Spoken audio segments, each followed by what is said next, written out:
धोखा किसी भी इंसान के लिए सबसे विनाशकारी भावनात्मक अनुभवों में से एक बन सकता है। चाहे वह किसी बेवफा साथी से हो, किसी अविश्वासी मित्र से या किसी ऐसे परिवारजन से जिसने विश्वास तोड़ा हो। भावनात्मक प्रभाव गहरा होता है और हमारी सबसे अंतरंग नींवों को झकझोर देता है। इस तरह का दर्द न केवल हमें उस व्यक्ति पर से विश्वास खोने पर मजबूर करता है जिसने हमें चोट पहुंचाई, बल्कि यह हमारे भीतर स्वयं पर भी संदेह पैदा कर देता है। हम बार बार खुद से पूछते हैं, यह क्यों हुआ? हमने क्या गलत किया? क्या हम इसे रोक सकते थे?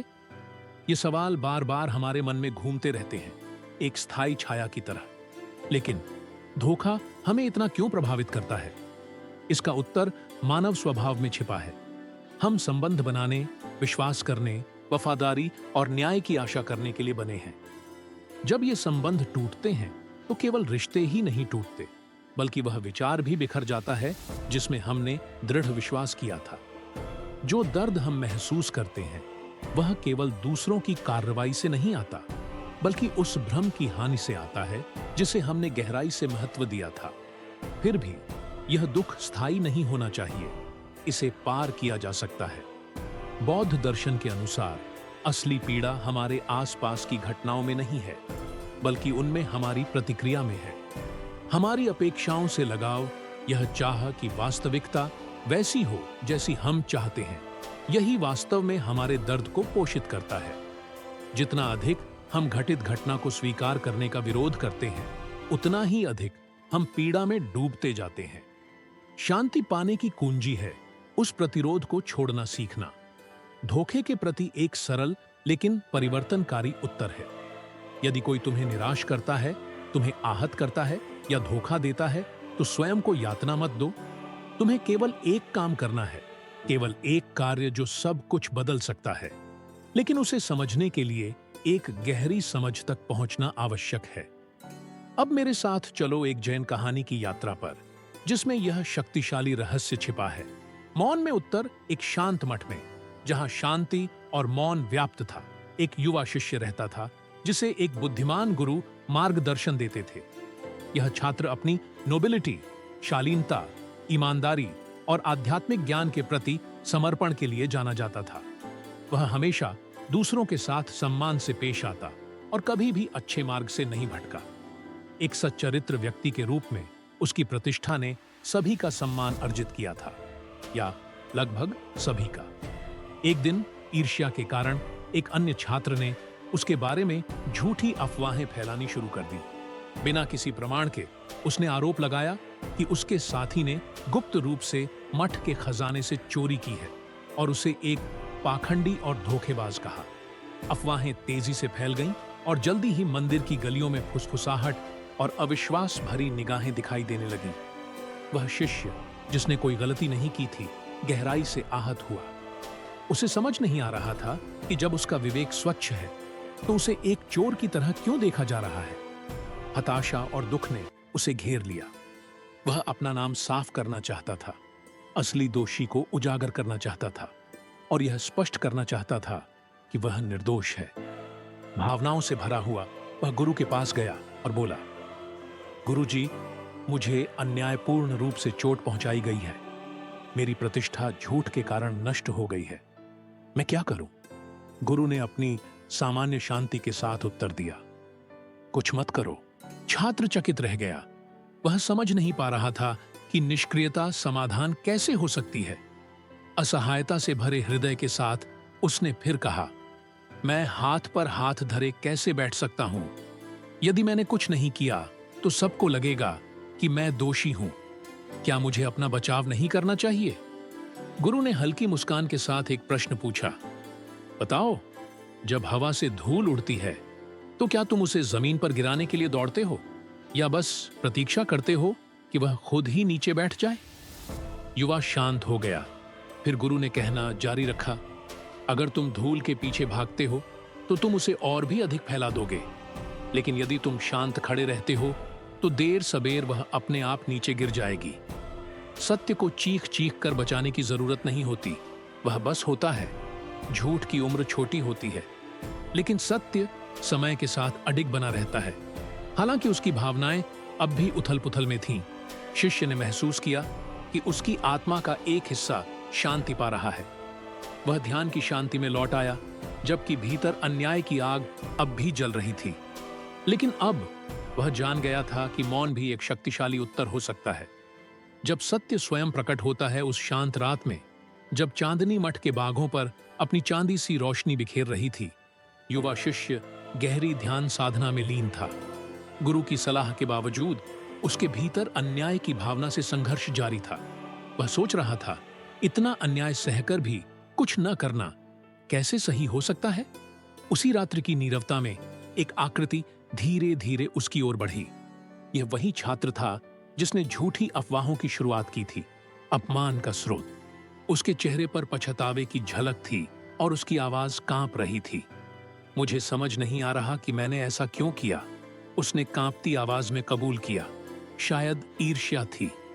मैंने तुम्हें चोट पहुंचाई और फिर भी तुमने बदला लेने की कोशिश नहीं की। तुमने न तो आवाज उठाई, न ही मुझसे टकराए। क्यों? शिष्य, अपने गुरु की शिक्षा के प्रति निष्ठावान, तुरंत कोई उत्तर नहीं दिया। वह शांत रहा, जैसे कोई स्थिर झील। तब दूसरा छात्र अपराध बोध से टूटते हुए बोला, मैंने सोचा था कि तुम आकर मुझसे सामना करोगे। मुझे लगा तुम क्रोधित होगे, लेकिन तुम्हारा मौन ही मुझे खुद से आमना सामना करने पर मजबूर कर गया। अब मैं समझता हूं कि मैंने कितना नुकसान किया है। मैंने न सिर्फ तुम्हें नीचा दिखाया, बल्कि खुद से भी विश्वासघात किया। भोर होने पर अपने अपराध को सुधारने की तीव्र आवश्यकता से प्रेरित होकर वह ईर्ष्यालु छात्र मठ की पूरी सभा के सामने आया। विनम्रता से उसने अपना झूठ स्वीकार किया और सबके सामने सत्य को उजागर किया।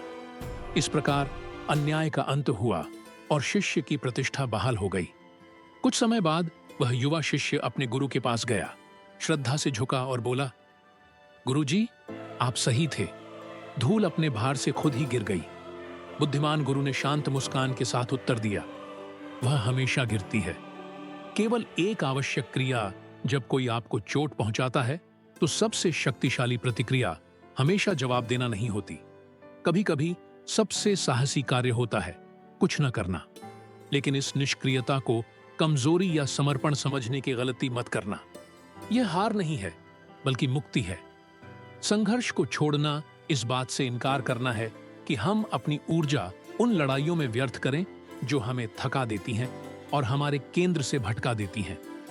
यह विश्वास रखना कि सत्य खुद अपना मार्ग खोज लेगा बिना उसे धकेले, यह गहन आस्था का कार्य है। और हाँ, यह राह कठिन है। हमारा मन न्याय की मांग करता है, अहंकार बदले की इच्छा करता है। लेकिन सच्चा ज्ञान न तो हिंसा से और न ही द्वेष से प्रतिक्रिया करता है। यह हमें सिखाता है कि दर्द को छोड़ना और उसके ऊपर उठना ही वास्तविक बुद्धिमत्ता है। यह कुछ न करना इतना रूपांतरणकारी क्यों हो सकता है? पहला, क्योंकि यह पीड़ा के चक्र को जड़ से तोड़ देता है। जब हम क्रोध या बदले की भावना से प्रतिक्रिया करते हैं तो हम उसी भावनात्मक कीचड़ में और गहराई तक धंस जाते हैं जिससे निकलना हम चाहते हैं। जब हम नकारात्मक ऊर्जा से जवाब नहीं देते तो उस चक्र की कड़ी टूट जाती है और हम उस पीड़ा को आगे बढ़ने से रोकते हैं। दूसरा, क्योंकि यह हमारे भीतर की शांति को बनाए रखता है। रोष को थामे रहना ऐसा है जैसे किसी जलती हुई अंगार को पकड़कर किसी और पर फेंकने की योजना बनाना। अंत में जलते तो हम ही हैं। उस बोझ को छोड़ देना हमें उस मौन दर्द से मुक्त करता है जो हम भीतर ही भीतर पालते रहते हैं। तीसरा, क्योंकि मौन आक्रामक व्यक्ति को स्वयं से सामना करने पर मजबूर करता है। जब हम प्रतिक्रिया देते हैं तो हम उन्हें खुद को सही ठहराने का एक बहाना दे देते हैं। लेकिन जब हम चुप रहते हैं तो वे अपने अपराध बोध के सामने अकेले खड़े रह जाते हैं, बिना किसी बचाव के। उनका अपना अंतर्मन ही उनका सबसे कठोर न्यायाधीश बन जाता है। चौथा, क्योंकि यह जीवन की न्यायिक प्रक्रिया को काम करने देता है। सत्य सूर्य की रोशनी की तरह सदा छिपा नहीं रह सकता। झूठ अंततः बिखर जाते हैं और धोखे का पर्दा हमेशा उठता ही है। पांचवा, क्योंकि यह हमें व्यक्तिगत विकास के एक उच्च स्तर तक ले जाता है। सच्ची शक्ति दूसरों को नियंत्रित करने में नहीं है, बल्कि स्वयं को नियंत्रित करने में है। जब आप उस समय छोड़ने का चुनाव करते हैं जबकि आपका पूरा अस्तित्व किसी चीज से चिपकना चाहता है, तो यह कमजोरी नहीं बल्कि आपके भीतर के महान सामर्थ्य का संकेत है। एक, छोड़ना सच्ची शक्ति का कार्य है। जब हमें धोखा मिलता है तो हमारी पहली प्रवृत्ति होती है प्रतिक्रिया देना। हम बोलना चाहते हैं, बहस करना चाहते हैं, अपना बचाव करना चाहते हैं, यह दिखाना चाहते हैं कि हम मूल्यवान हैं। यह प्रतिक्रिया हमारे डर से पैदा होती है, इस अंदरूनी जरूरत से कि हम नियंत्रित कर सकें कि दूसरे हमें कैसे देखते हैं। लेकिन असली शक्ति किसी पर कुछ थोपने में नहीं है, बल्कि अपने आंतरिक संसार पर अधिकार बनाए रखने में है। छोड़ने का निर्णय लेना हार नहीं है, यह शांति को संघर्ष पर प्राथमिकता देना है। यह आत्मनियंत्रण, बुद्धिमत्ता और इस समझ की अभिव्यक्ति है कि हमारी स्थिरता दूसरों के निर्णयों या गलतियों पर निर्भर नहीं करती। बदले की भावना को छोड़ देना यह दिखाता है कि हमारी खुशी उस व्यक्ति की दया पर नहीं है जिसने हमें दर्द पहुंचाया है। एक ऐसा मन जो धोखे के सामने अडिग रहता है, वह एक प्रशिक्षित, परखा और विजयी मन है। बुद्ध ने सिखाया कि दूसरों को हराना एक छोटी विजय है, स्वयं को जीतना ही सबसे बड़ी विजय है। यदि तुम धोखे के समय भी अपनी शांति की रक्षा कर सकते हो, तो तुम पहले ही उस रूप में विजयी हो गए हो जिसे बहुत कम लोग समझ सकते हैं। दूसरों की प्रकृति को समझना मानव पीड़ा के सबसे गहरे कारणों में से एक है। यह उम्मीद करना कि लोग वैसा ही व्यवहार करेंगे जैसा हम करते हैं। हम मानते हैं कि यदि हम ईमानदार हैं तो दूसरे भी होंगे, यदि हम वफादार हैं तो हमें भी वफादारी मिलेगी। लेकिन लोग हमारी धारणाओं से नहीं, अपनी प्रकृति से कार्य करते हैं। एक बिच्छू नफरत के कारण नहीं डंक मारता, वह ऐसा करता है क्योंकि उसकी प्रकृति ही ऐसी है। आग द्वेष से नहीं जलाती, वह ऐसा इसलिए करती है क्योंकि वह उसका स्वभाव है। उसी तरह जो व्यक्ति धोखा देता है, चोट पहुंचाता है या झूठ बोलता है, वह जरूरी नहीं कि आपको जानबूझकर नुकसान पहुंचाना चाहता हो, बल्कि वह अपनी आंतरिक कमजोरियों, डर या घावों से प्रतिक्रिया कर रहा होता है। उनकी क्रियाएं यह नहीं दर्शाती कि आप कौन हैं, बल्कि यह दिखाती हैं कि वे कौन हैं। इसे समझना मुक्त होने की कुंजी है। जब आप धोखे को व्यक्तिगत रूप से लेना बंद कर देते हैं, तो आप दर्द का बोझ उठाना बंद कर देते हैं। अब आप इसे अपनी असफलता नहीं मानते, बल्कि दूसरे की सीमाओं की अभिव्यक्ति के रूप में देखते हैं।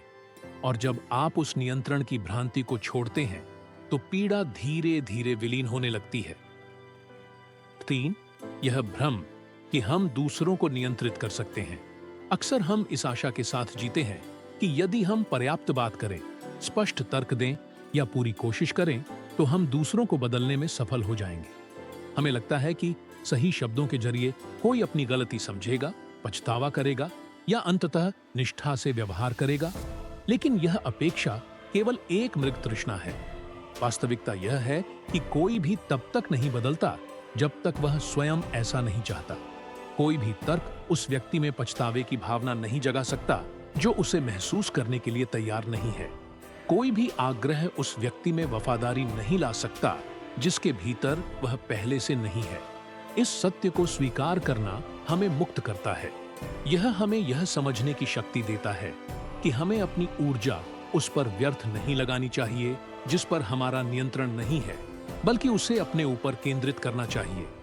हम यह चुन सकते हैं कि हम स्वयं को ठीक करें, विकास करें और अपनी आंतरिक शांति प्राप्त करें। जैसे बौद्ध धर्म सिखाता है, नदी अपनी दिशा सिर्फ इसलिए नहीं बदलती कि तुम ऐसा चाहते हो। धारा के विरुद्ध संघर्ष करने के बजाय उसके साथ बहना सीखो। जिसने हमें चोट पहुंचाई, उसे सुधारने की चाह छोड़कर अपने कल्याण की ओर कदम बढ़ाना ही गहन बुद्धिमत्ता है। 4, मौन में निहित शक्ति। इस कथा में बुद्धिमान शिष्य ने न तो क्रोध से प्रतिक्रिया दी, न ही उस पर लांछन लगाने वाले से सामना किया और न ही किसी को अपनी निर्दोषता का यकीन दिलाने की कोशिश की। उसने मौन को अपनी प्रतिक्रिया बनाया और समय के साथ सत्य स्वयं प्रकट हो गया, बिना किसी प्रयास के। यही मौन की असली शक्ति है। क्रोध से प्रतिक्रिया देना केवल अराजकता को बढ़ाता है। यह और अधिक संघर्ष, पीड़ा और भ्रम पैदा करता है। इसके विपरीत जब हम मौन को चुनते हैं तो हम सत्य को स्पष्टता से प्रकट होने का स्थान देते हैं। अन्याय के सामने चुप रहना कमजोरी नहीं, बल्कि गहरी समझ का संकेत है। यह उस विश्वास को दर्शाता है कि समय सब कुछ अपने स्थान पर ले आएगा। किसी विश्वासघात के सामने स्वयं से यह प्रश्न पूछो, क्या मुझे वास्तव में प्रतिक्रिया देने की जरूरत है, या क्या मैं भरोसा कर सकता हूं कि सत्य खुद बोलेगा? क्या मेरी प्रतिक्रिया मुझे शांति देगी या और अधिक पीड़ा में डुबोएगी? संघर्ष न चुनना हार नहीं है, बल्कि अनावश्यक पीड़ा को छोड़ने का कार्य है। आप क्या चाहते हैं, सही साबित होना या मुक्त रहना? अक्सर चुप रहना ही सबसे बड़ी बुद्धिमत्ता होती है। यह जरूरी नहीं कि हर बार साबित करें कि हम सही हैं, क्योंकि कई बार सही होने की जिद केवल संघर्ष को बढ़ाती है और मन को एक व्यर्थ युद्ध में बांध देती है।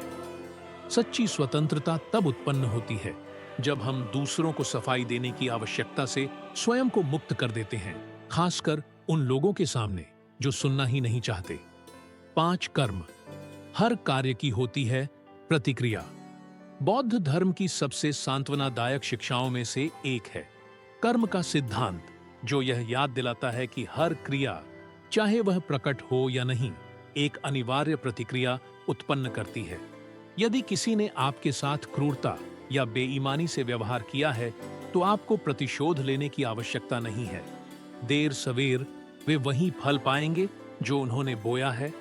यह दंड नहीं, बल्कि ब्रह्मांड की स्वाभाविक संतुलन प्रक्रिया है।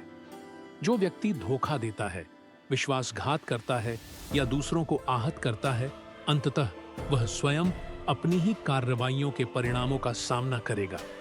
आपको उसके लिए कुछ भी करने की आवश्यकता नहीं है। न्याय करना आपकी जिम्मेदारी नहीं है।